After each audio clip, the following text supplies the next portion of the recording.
ഇതേപോലെ വരച്ചെടുക്കണം. ഇങ്ങനെ വരഞ്ഞെടുത്താല് എല്ലായിടത്തും മസാല പിടിക്കും.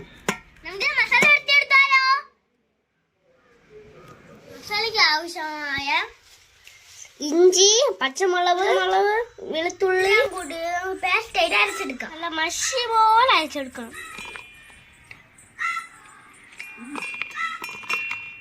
മസാലയ്ക്ക് ആവശ്യമുള്ള റെഡിയാക്കിയാലോ?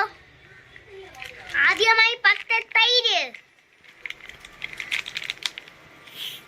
പകുതി തൈര് വേണം.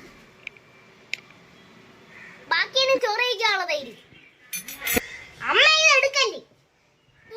മുളക് പൊടി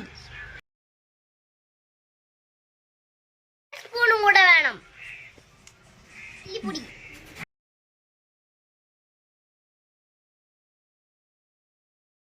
അര സ്പൂൺ മഞ്ഞപ്പൊടി, ഒരു സ്പൂൺ മസാല,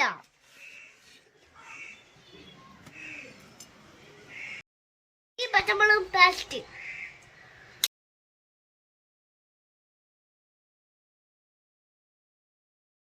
ഇങ്ങോട്ട് വേണം മോനെ.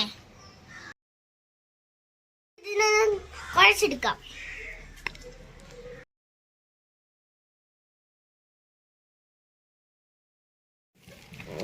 ഇതൊന്ന് കുഴച്ചെടുത്തിട്ടാണ് കോഴിക്കുട്ടിനെ മുക്കി എടുക്കാൻ. മസാല ഇവിടെ റെഡി. ഹായ്, നല്ല മണം. തൈരിന്റെ നല്ല മണം. മണം കാരണം വായിൽ കപ്പൽ ഓടുന്നു. മോനെ ഇങ്ങ് വന്നേ.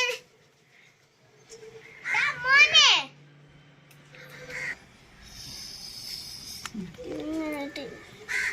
നല്ലപോലെ പരത്തി കൊടുക്കും കേട്ടോ, അല്ലെങ്കിൽ മസാല പിടിക്കൂല. പിന്നല്ല ആരും കണ്ടില്ല. ഉപ്പിട്ടാ മറന്നു. ഉപ്പിട്ടേക്കാം.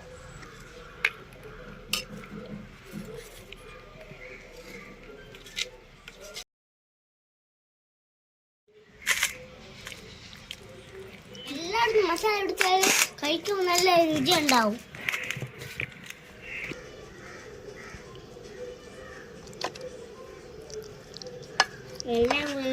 ഈ കുമ്പങ്ങൾ എടുത്തെടുത്ത് തന്നെ തിരിച്ചു വെക്കാം. നമുക്ക് ഇവനൊന്ന് വാഴയിൽ പൊതിഞ്ഞെടുത്താലോ?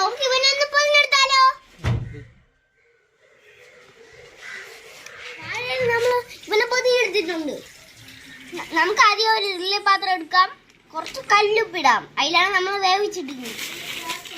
ഇതുപോലെ നമുക്കൊരു വട്ടപാത്രം വെക്കാം. ഇതിലേക്ക് നമുക്ക് ചിക്കൻ ഇറക്കി വെക്കാം. ഇതിലേക്ക് നമ്മൾ ഇറക്കി വെക്കാം.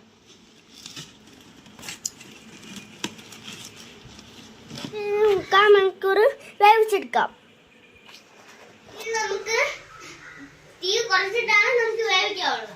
നമ്മുടെ കുക്കർ ചിക്കൻ റെഡി ആയി. നമുക്ക് ടെസ്റ്റ് ചെയ്ത് നോക്കിയാലോ?